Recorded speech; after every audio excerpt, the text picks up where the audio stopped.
Hi guys, LaDonna here. I'm here today to talk to you about first aid and some of the best measures that you can take whenever you get hurt or someone around you is hurt. So let's go ahead and jump right in, shall we? First things first, whenever you have a cut, the best thing that you can use is a Band-Aid. You will take your Band-Aid out. You will peel the backs off of your Band-Aid and you will apply it directly to the incision, scrape, or cut.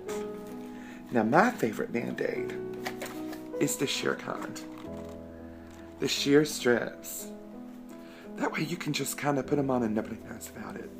That's the best. Other kind of Band-Aids use flexible fabric, such as this. Those are the best ones to put on areas that other people might not want to see, like little peepees or johnnies or something like that. Next, you have your gauze. You want to make sure that this is all sterile. So if it's already been opened, you need to run it under warm tap water. Squeeze it out, apply Neosporin to it, and then put it on. Otherwise, you know, it needs to be in a patch that's not open, okay? Now, also, you have here a cleansing wipe. These are all good things that should be kept in your first aid box. This cleansing wipe is really good for removing bodily fluids. So if you have something on your cut or scrape besides blood, because blood is not a bodily fluid, then you can use this Soviet Noviante and wipe off that excess fluid that you got on there because you're so dirty, you're nasty. Okay. Before you apply any kind of these bandages, you want to make sure that you have yourself a plastic wrap of rubber gloves. You want those to be sterile too. So the best thing you can do with that is just spray them down with Lysol or some other kind of disinfectant. You can even just like drop them in some bleach overnight. Also, something that I found to be very handy is survival wrap. Now, I don't know if you guys know what these are, but they help to prevent any kind of heat being lost from your body. So say that you get stung by a bee, you want to keep that heat in. It protects from direct sunlight exposure because even though it keeps heat in, you don't want any heat from the sun.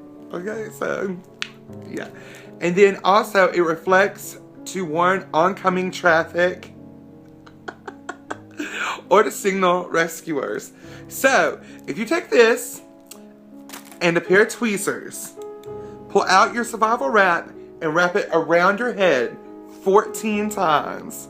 Somebody might see you from a helicopter or from the road. Okay, that's great.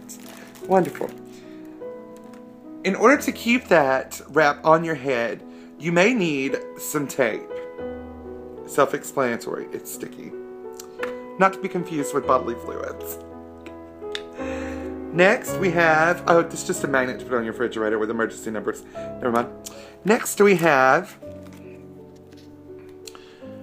a first aid sterile. Well, you'll just use this if you need it. You'll know when the time comes. These are really handy here. These are like your butterfly strips. So say you get a cut on your lip, or a friend that went with you got a cut on their lip and you're really tired of hearing them talk, you stick it right there and then they can't talk anymore. It's my professional opinion that you use the whole thing on their mouth like this. Okay. Lastly, you want to have this. This is a cold pack. Now, whenever used with the wrap, if it's a hot and sunny day, you can take the cold pack, shake it up really good, wrap this around your head, tape it off, and a helicopter will land on you. Isn't that great? I think that's fabulous. Anyway, that's my survival guide. I do want to show you this one more thing that I have.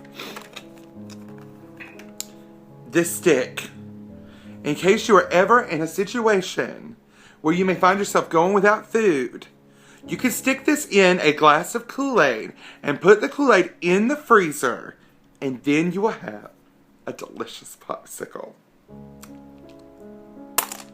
And there you have it. LaDonna survival tips.